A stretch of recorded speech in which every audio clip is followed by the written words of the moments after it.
मेहकर शहरातून आरोग्य व्यवस्थेवर गंभीर प्रश्न उपस्थित करणारी धक्कादायक घटना समोर आली आहे।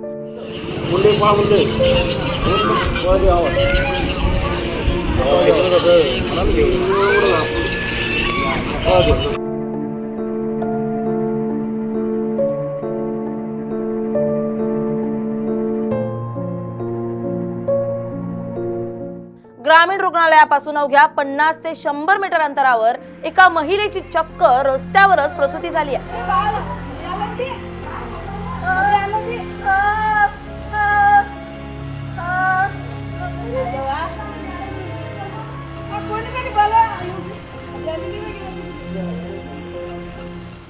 प्रसूतीच्या वेदनांनी महिला तडफडत असताना मदतीसाठी ग्रामीण रुग्णालयात धाव घेण्यात आली, मात्र स्टाफ नर्सनं घटनास्थळी येण्यास नकार दिल्याचा आरोप करण्यात आलाय। अखेर खासगी रुग्णालयातील नर्सच्या मदतीनं रस्त्यावरच महिलेची प्रसूती करण्यात आली आहे। या घटनेनंतर शासकीय आरोग्य यंत्रणेच्या कार्यपद्धतीवर आणि आपत्कालीन परिस्थितीत रुग्णांना मिळणाऱ्या मदतीवर गंभीर प्रश्न उपस्थित झालेत। त्याचाच हा स्पेशल रिपोर्ट। मेहकर ग्रामीण रुग्णालयापासून हाकेच्या अंतरावरचा हा रस्ता आणि याच रस्त्यावर प्रसूतीच्या वेदनांनी विवळणारी एक महिला।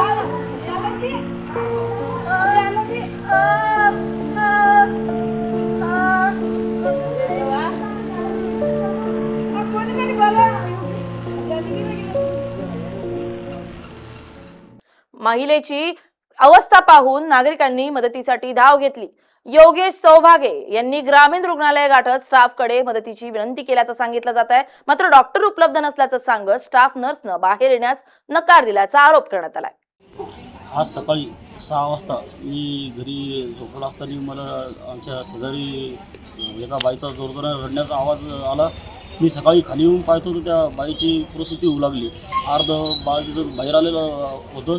मी इथं आपल्या हाकेच्या अंतरावर सरकारी दवाखाना मी ताबडतोब या ठिकाणी सकाळी आलो की बाबा मॅडमने म्हणलं आमच्या घराजवळ असं झालं। इथल्या मॅडम म्हणे आम्हाला इथलं अलाउड नाही, बाहेर येणं अलाउड नाही। शेवटी त्या बाईची रस्त्यावर डिलिव्हरी झाली। इथं कोणत्या डॉक्टर नव्हतं, कोणी स्टाफ नव्हता, एक नर्स होती। त्यांना म्हणलं मॅडम आज या बाईला असं व्हायला लागलं, डिलिव्हरीचा टाईम आहे, अर्ध बाळ बाहेर येले, तरी त्या मॅडमनं इथं कोणत्याही प्रकारचं उडवाउडीची उत्तरं दिली आणि सोबत तिथं आलीच नाही। शेवटी त्या बाळाच्या रस्त्यावरच प्रसूती झाली। आम्ही प्रायव्हेट हॉस्पिटलमध्ये गेलो, तिथली एक नर्स आणली आणि त्या मॅडमनं त्याचं केलं। परिस्थिती गंभीर होत असताना अखेर एका खासगी रुग्णालयातील नर्सला घटनास्थळी बोलवण्यात आलं आणि त्यानंतर रस्त्यावरच महिलेची प्रसूती करण्यात आली। महिलेने एका बाळाला जन्म दिला। प्रसूतीनंतर महिला आणि नवजात बाळाला पुढील उपचारासाठी खासगी रुग्णालयात दाखल करण्यात आलाय। जो प्रकार झाला त्याबद्दल आपण काय सांगा? सकाळी 5:45 ते 6च्या वेळेची घटना होती। मी नाईट ड्युटीसाठी मी एकटी स्टाफ इथे रुग्णालयात होते। एक व्यक्ती आला आणि तो बोलला की घरी चला म्हणून, पेशंट प्रसूतीच्या काळात चालू आहे, तर तो पेशंट घरी येऊन तुम्ही डिलिव्हर करा। तर मी त्या व्यक्तीला अशी सांगितलं की तुम्ही बाहेर मी नाही येऊ शकणार, तर तुम्ही पेशंट कसा तरी इथपर्यंत घेऊन या।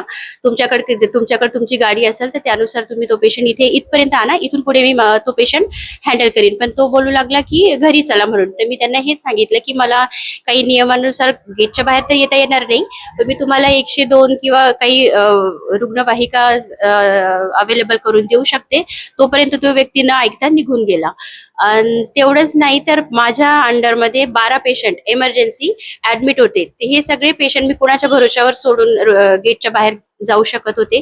एकटी स्टाफ मी होते आणि त्यामध्ये LSS चे पोस्ट ऑफचे 3 पेशंट, पुन्हा पॉइझनचा, स्नेक बाईट असे क्रिटिकल पेशंट माझ्या अंडरमध्ये होते, जे मी सोडून बाहेर नाही जाऊ शकत होते। जर गेलेही असते तर पुन्हा शासनाने माझ्यावरच कदाचित बोट केले असते की तुम्ही मुख्यालय सोडून कसं काय गेटच्या बाहेर गेले, कोणाची परवानगी घेतली। तरी मी त्या व्यक्तीला अशी कल्पना दिली होती की तुम्ही पेशंट लवकरात लवकर माझ्यापर्यंत घेऊन या, मी तिथून पुढे हँडल करीन माझ्या परीने तो पेशंट। तुमचा पेशंट इथपर्यंत घेऊन या असं मी त्यांना सांगितलं। माझी ड्युटी आत असल्यामुळे मला बाहेर नियमानुसार जाता येणार नाही। लागलं तर मी ॲम्ब्युलन्सची व्यवस्था करते असं मी सांगितलं, कारण माझ्या अंडर 12 पेशंट या ठिकाणी होते, त्यामुळे मी इथून जाणं शक्य नव्हतं। मात्र या घटनेची माहिती आरोग्य विभागाच्या वरिष्ठ अधिकाऱ्यांपर्यंत पोहोचताच प्रकरणाची चौकशी सुरू करण्यात आली आहे। बुलढाणा जिल्हा आरोग्य अधिकाऱ्यांनी घटनास्थळी भेट देऊन संबंधितांचे जबाब नोंदवल्याची माहिती दिली आहे।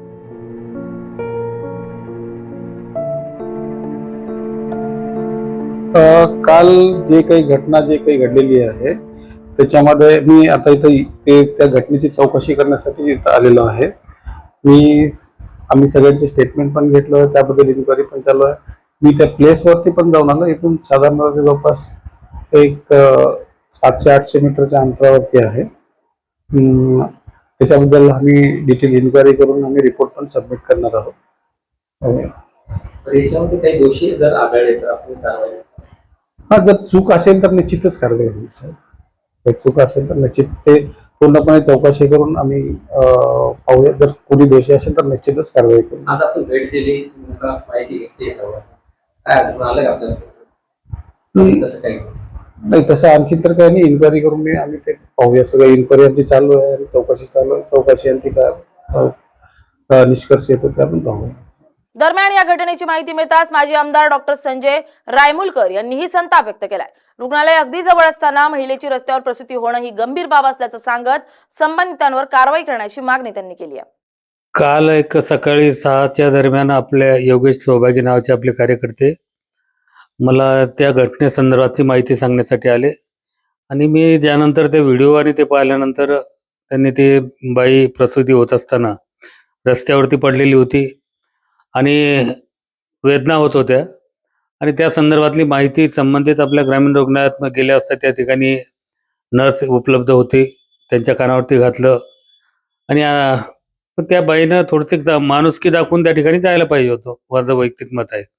आणि आता त्यांचा नियम सांगतात की दवाखाना सोडून जायला नाही पाहिजेत. आता बरेच अपघात होतात, त्या ठिकाणी आपण आरोग्य सेवा देतो.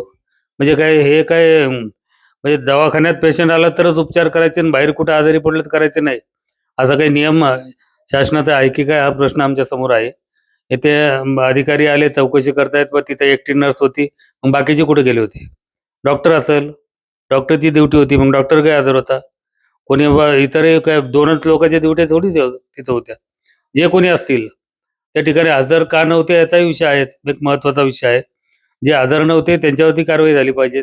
या बाईनं माणुसकी दाखवून त्या ठिकाणी प्रायव्हेटची नर्स येऊन तिथं डिलिव्हरी करते आणि इथं जाऊन 5 मिनिटासाठी 5 मिनिटाच्या अंतरावर असलेल्या रस्त्या ठिकाणी जाऊन मदत जर केली असती तर त्या बाईच्या वेदना त्या ठिकाणी वेळीच थांबल्या असत्या. नाही तर एखाद्या वेगळी घटना त्या ठिकाणी घडू शकली असते. कारण की जर त्याच्यामध्ये काही कमी जास्त झालं असतं तर त्या बाईचा प्राण आणि त्या बाळाचाही प्राण त्या ठिकाणी गेला असता. आता प्रश्न एवढाच आहे, आपत्कालीन परिस्थितीत रुग्णालयातील कर्मचारी रुग्णांच्या मदतीसाठी घटनास्थळी जाणार नाहीत का? रुग्णालयापासून अवघ्या काही मीटर अंतरावर महिला प्रसूतीच्या वेदनांनी तडफडत असताना तिला तातडीची वैद्यकीय मदत मिळू शकली नाही का? या संपूर्ण प्रकरणात नेमकी चूक कोणाची? डॉक्टर उपलब्ध होते का? स्टाफ नर्सनं नियमानुसारच निर्णय घेतला की कर्तव्यात कसर झाली? या सर्व प्रश्नांची उत्तरं आता चौकशीतूनच समोर येणार आहेत. रस्त्यावर महिलेची प्रसूती झाल्याच्या या घटनेनं मेहकरच्या आरोग्य व्यवस्थेवरच प्रश्नचिन्ह उपस्थित झाले. दोषी आढळणाऱ्यांवर कारवाई होणार असल्याचं आरोग्य विभागानं स्पष्ट केलंय. गणेश सावदत्कर, LS मराठी, बुलढाणा.